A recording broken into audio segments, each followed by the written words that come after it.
अमरीकी सदर Donald Trump अपने दूसरे टर्म में या दूसरी बार कुर्सी सदारत संभालने के बाद पहले दौरे पर सऊदी अरब पहुंचे। उन्होंने सऊदी अरब पहुंचकर दुनिया को एक तरफ बड़ा पैगाम दिया और 142 अरब डॉलर का दिफाई मुआहदा किया। सऊदी वली अहद मोहम्मद बिन सलमान और डोनाल्ड ट्रंप की मुलाकात काफी खास रही और दोनों ने एक दूसरे से पुरजोश अंदाज में मुलाकात की और मोहम्मद बिन सलमान ने उनका वालिहाना इस्तकबाल किया। इसे सऊदी अरब का भी बड़ा फैसला माना जा रहा है क्योंकि मोहम्मद बिन सलमान की हर तरफ सताइश की जा रही है।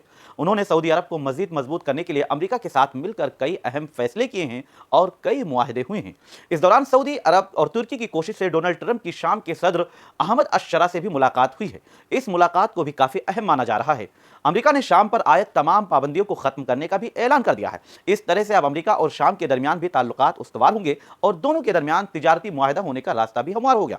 क्राउन प्रिंस मोहम्मद बिन सलमान ने डोनाल्ड ट्रंप से कई अहम उमूर पर तबादले ख्याल किया है, जिसमें गजा समेत इलाकाई सलामती, तवानाई, दिफा और इक्तिसादी ताउन समेत कई उमूर शामिल हैं।